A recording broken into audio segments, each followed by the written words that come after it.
في حاجه فاوندرز بيعملوها وبتبقى تيرن اوف يعني بالنسبه لي بصراحه، يعني صعبه قوي يعني ان هو يبتدي الميتنج ويبتدي يشير السكرين على البيتش ديك بتاعته. ده انا مش ده عايز اتفرج خلاص. اصلا، مش عايز. لا يعني انا عايز اسمع صوتك الاول ايوه عايز اعرفك انت ايوه مين، انت عايز عملت ايه ايه اللي انت. انت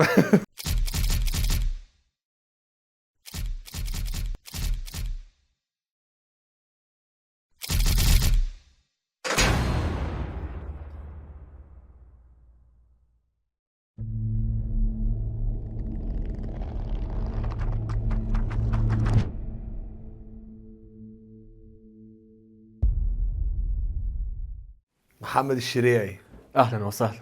ايه يا رايك في سلام. الاستوديو الجديد؟ شفت الحلقه الرابعه مختلف. شفت اتصورت بقى في يوم غير في وبتاع، يوم اتصورت بعدها بحوالي يوم غير 3 شهور مثلا. ومكان غير آه. وكل حاجه. احنا رجعنا تاني ايوه. الحديث الاحد، لان احنا ابتدينا مع الناس جيرني وما كملناهاش. لا. يعني احنا دلوقتي الناس واقفه على اللي هو ازاي تخلي انفستور يبقى، طب خلاص خليته يحبني، اعمل ايه بقى تاني؟ ايوه ايوه ايوه بعد ما حبني. ايوه. هو كان قال لي اقول حاجه بس عشان آه بس مش هقولها. مش هينفع اقولها. كان انت عايزك هتحط فيها تيت لازم لو عايزني اقولها يعني. لازم تبريتش. ابريتش؟ لا ما بحبش ابريتش خالص ما هو بصراحة. الناس محتاجاك برضو انك تبريتش شويه، انك انت تقول لهم يعني يعني هو احنا المره اللي فاتت اتكلمنا على ازاي تخلي الانفستور يحبك. ممكن المره دي نقول حاجات ما ينفعش تعملها خالص لو عايز تريتش اوت للانفستورز. تمام. او ايه الحاجات اللي ما تعملهاش عشان ما تريتش اوت للانفستورز. ماشي. نبتدي منين؟ انفستور او تريتش او ما هو يعني احنا قبل ما حد يحبني لازم اقابل حد الاول، فهو انا ازاي اصلا ان انا اوصل، ايوه يعني ازاي اتواصل معاهم، ازاي الاقي مثلا كذا انفستور وابتدي ان انا ابيتش مثلا لكل واحد فيهم، ادور عليهم ازاي، الاقيهم ايوه فين؟ ايوه. هو لسه عامل النهارده بوست على لينكدين على الحوار ده. ممكن نقول حاجات ما نعملهاش لو احنا بنريتش اوت لانفسترز. تمام. مبدئيا السبراي اند براي ما ينفعش خالص. ما ينفعش خالص نعمل كده. بس انت بتلعب كده زي الحمار. وفي الجيمنج برضو بيخسر برضو يعني. ساعات بتيجي كده يعني بالصدفة يعني.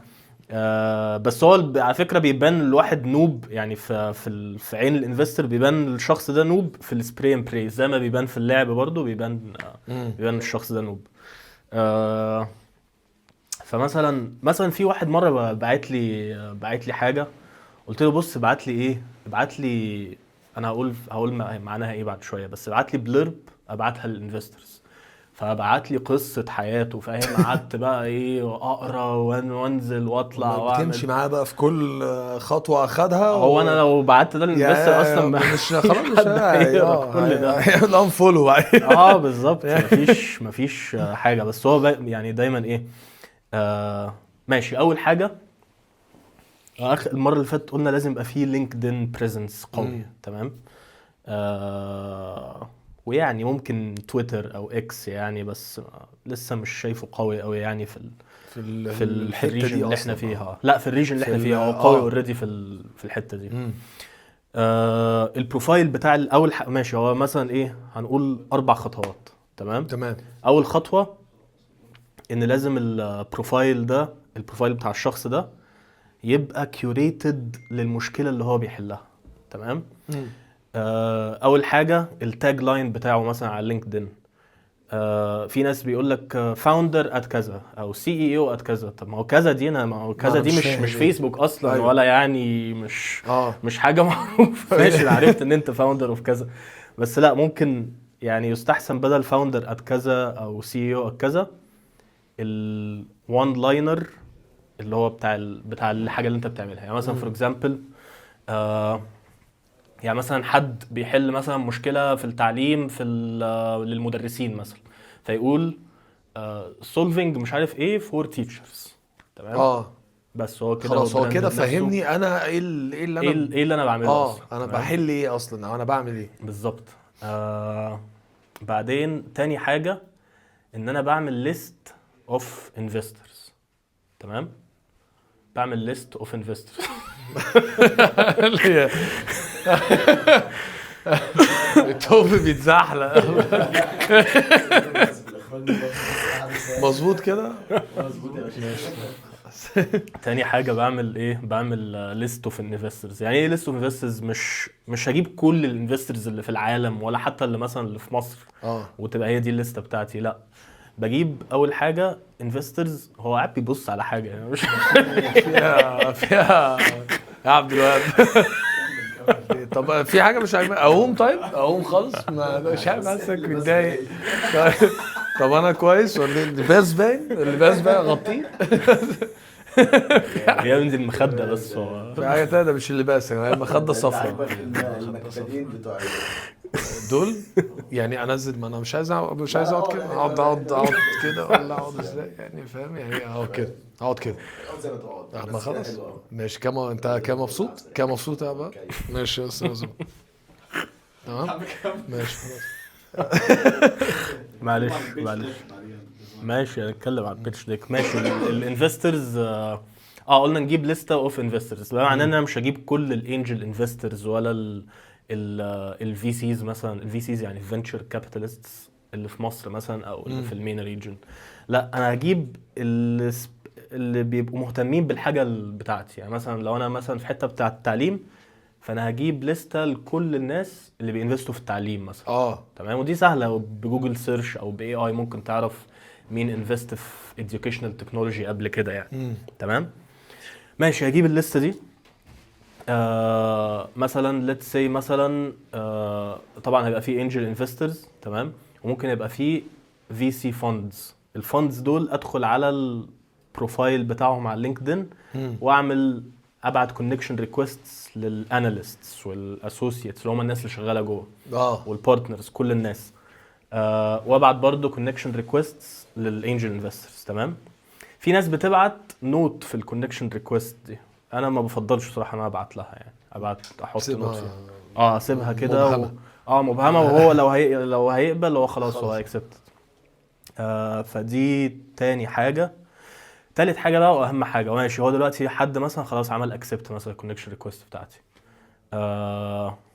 في بقى قلت لك اللي هو بيبعت بقى قصه حياته، وانا كنت مش عارف ايه، وانا صغير وانا بحب وانا كيس شيبسي. وفي برضه بيدخل يطبل، بيبان قوي التطبيق ده. انا عجبني قوي ان انت مهتم بمش عارف ايه، وان انت ده انت ايه ده مش عارف، بتبان الحاجات فاهم. أيوه. بتبان قوي يعني، الا لو هو بقى مهتم فعلا وعمل مثلا عمل انتراكشن مع الحاجات دي. فانت تحب ان هو لما يجي اوت ريتش حاجات تو ذا بوينت، بيبعت الناس بيبعت حاجه اسمها بلورب. بص، هو دلوقتي اصلا يعني مثلا على مدار السنين من 20 سنه الناس كانت بتبعت للانفسترز بزنس بلان او بيتش ديك مليانه تفاصيل.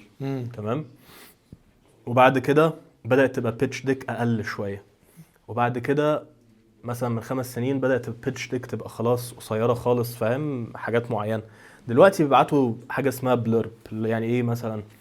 اللي هو جمله واحده على الفكره، وجمله واحده على التراكشن اللي هو احنا عملنا ايه، وجمله واحده على الماركت، وجمله واحده على التيم، وجمله واحده احنا بنريتش اوت ليه اصلا. بس دي كفايه ان هو لو هو انترستد فخلاص هنكمل بقى. بالظبط. هو اصلا ما بيبقى مش هيدخل يقرا مثلا من 1000 واحد ناس بقى، فاهم، هو بيبان ايه. بتبعت البلورب دي. لو هو انترستد تدخل تتكلم معاه، ودي يعني افكتيف بصراحه. يعني لو بتبعت البلوربس دي هو بتبقى سهله يعني، وبتعرف تتواصل. فده في الانفستر اوتريتش يعني نفسه. ده في الكولد اوتريتش. في ناس ان انت ممكن تزود الانباوند، اللي هو تخلي بقى ايه الانفسترز هم يعملوا اوتريتش ليك. ده ازاي؟ ده ان انت بتبقى يعني ممكن ده ان انت دايما بتنزل كونتنت على طول على الحاجه اللي انت بتعملها او كده. انت على طول فتبان ان انت في ثوت ليدرشيب. انت انت القوي فشخ في الحته دي. تمام. فده تبتدي ممكن ان هو انا عايز انفست مثلا في الشخص ده. فهو بيريتش اوت ليه مثلا. لو انت لو في اي تراكشن او اي حاجه، المومنتم بتاعها بيزيد. عادي يعني ما تستاهل شويه. ماشي تمام ماشي. لو في تراكشن مثلا بيحصل او في مايلستونز بتحصل، فان انت دايما بتانونس الحاجه دي. طيب ماشي. بعد الاوتريتش في ناس ممكن انت في ناس اكيد هيقولوا لك لا كتير، تمام. لما تقعد تتكلم معاهم وكده، دول بتخليهم في ان انت بتبعت لهم ابديتس لو في مثلا تراكشن او في مثلا فند ريزنج نيوز. هتقول يعني انت وصلت لايه حتى تقول له ده احنا مثلا عملنا كلوزنج لكونتراكت مش عارف احنا ريزنا حته من الراوند اللي احنا كنا بنريزها، فاهم؟ تحسسه ان هو فومو كده، فير اوف ميسنج اوت، تمام. دي حته الاوتريتش واصلا يعني الفاوندرز بيعملوه دلوقتي او اصحاب البيزنسز بيعملوه دلوقتي.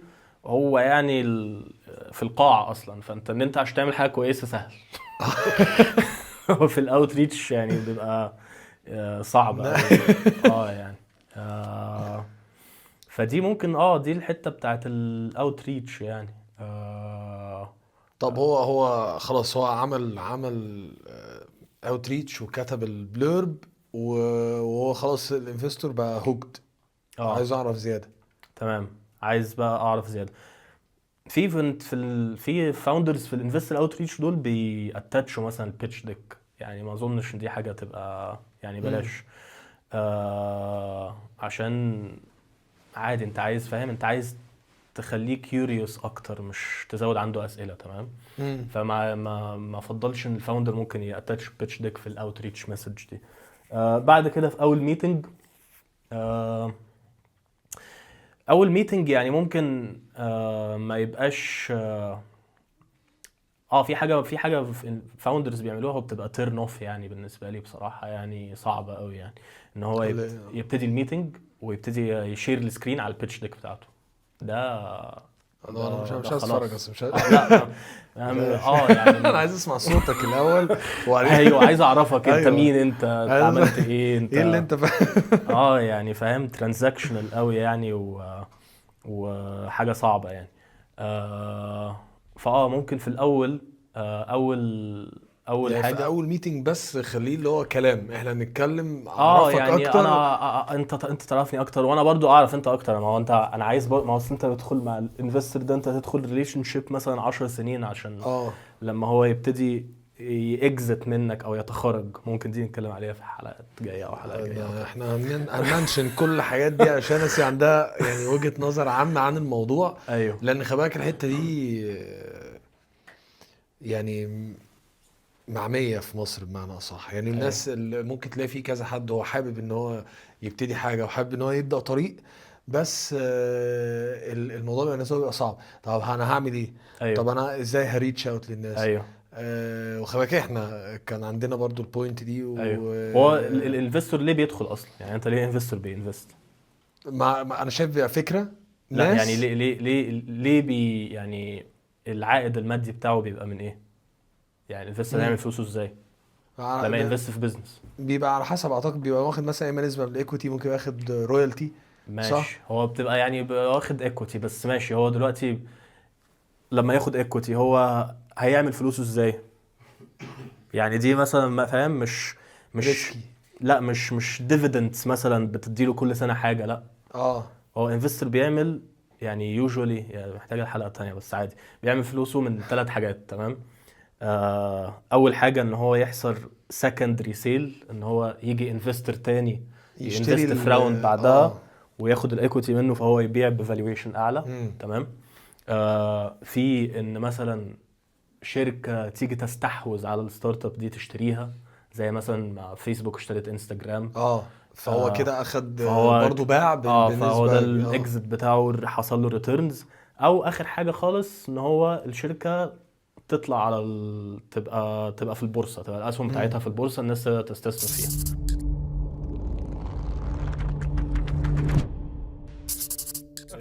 طيب احنا دلوقتي قلنا اللي احنا عملنا اوت ريتش وكتبنا البلورب، وبعد كده الخطوه أيوة. اللي بعديها احنا اتكلمنا بقى ان انا قعدت معاه في ميتنج، هو عرفني. طيب خلاص هو دلوقتي بقى انترستد اكتر في الايديا وفي الشخص اللي قدامه، فانا الخطوه اللي بعديها اللي انا هبتدي اللي انا بقى ابيتش. ماشي. تمام. انت دلوقتي عرفت اكتر عنه، وعرفت هو مثلا المسار بتاع حياته ليه، ايه اللي وصله ان هو بقى انفستر اصلا. وفي نفس الكلام ان هو انت عايز تعرفه انت ايه الجيرني اللي انت خضتها. تمام. فاول ميتنج ده مش بيتشنج خالص، ده ان انتوا ده بتتعرفوا بس على بعض. احنا بس بنتعرف على بعض بنشوف ال10 سنين اللي ممكن نقضيها مع بعض دي هينفع انا ولا لا. اعرف اتعامل مع الشخص اللي في قدامي ناس ولا اول لا. ما تقابلها لا انا ما ينفع. هو هو اول ميتنج بي عشان كده. تمام. بعد اول ميتنج ده هو ممكن بيقول لك ماشي بعت لنا بقى الماتيريال بتاعتك، البيتش ديك والحاجات دي كلها، ونتكلم بقى مرة تانية ايه تاني راوند اوف ميتنجز يعني. هنا بقى بيبتدي ايه الموضوع شوية، مش بتتكلم بقى في ان انت في الجو تو ماركت بتاعك، بتتكلم في الحاجات التكنيكال شوية، بتتكلم اكتر عن البيزنس، بيبقى ده شوية فيه بيتشنج يعني. تمام. وفي برضو حاجة يعني، دي برضو فاوندرز كتير ما بيعملوهاش يعني، وانا برضو ما عملتهاش لما كنت بيتش الانفسترز، ان هو انت يعني لازم تبين ان انت جامد جدا طبعا وكل حاجة، بس برضو تبين له الحتت اللي هو الايه اللي هو انت خايف منها شوية. تمام. اللي هو مش خايف، اللي انت حاسس ان ممكن يبقى فيها تشالنج، لان هو لما يحس ان انت صريح 100% ومش تحاول تجمل كل حاجة وتقول له التشالنجز واحنا هنحلها ازاي وكده، ده بيبقى فيها يعني ديجري كده اوف واقعية واونستي، حاجة كويسة يعني. هو بيبقى واثق في الشخص اللي قدامه ساعتها، لان هو عارف اللي هو اللي هيعدي بيه، وعارف ان ده ممكن يعمل مشاكل، وانا بدور لها على حل او لقيت حل او في دماغي حل اصلا. بالظبط. وماشي مثلا عليه دلوقتي. بالظبط. بس احنا عايزين نبقى نتكلم بقى اكتر عن البيتش ديك. اوكي. ويعني تيبس اند تريكس سريعه، لان ده خلي بالك برضو دي بتبقى مشكله عند ناس كتير. عند ناس كتير. ما بيبقوش عارفين يعملوا ازاي يعملوا بيتش ديك تحفه، يا الكلام اللي يبقى جوه. في ناس تكتب كتير، طب ايه اركز على ايه جوه البيتش ديك بتاعي؟ مثلا ممكن تلاقي ناس يعملوا ديزاينز رهيبه وبتاع، وفي ناس تلاقي عملت حاجه بيزك خالص. طب اني الاحسن؟ ايوه. ازاي اللي انا اخلي ان الشخص اول لما يشوفه يحس ان هو خلاص انا بقيت مور انترستد كمان في بعد ما شفت الشخص، وبعد ما انا كنت مؤمن بالفكره اصلا. بس نتكلم عليها في الحلقه الجايه، في الحلقه الجايه في يوم مختلف، في يوم جديد مختلف، وربما يبقى بنفس هدومنا. ممكن ممكن يعني انا ما اعرفش بس ممكن. حلقه جديده ان شاء الله نتكلم فيها اكتر عن how to make your pitch deck، وازاي تقدر ان انت تخليه اعلى حاجه ممكنه.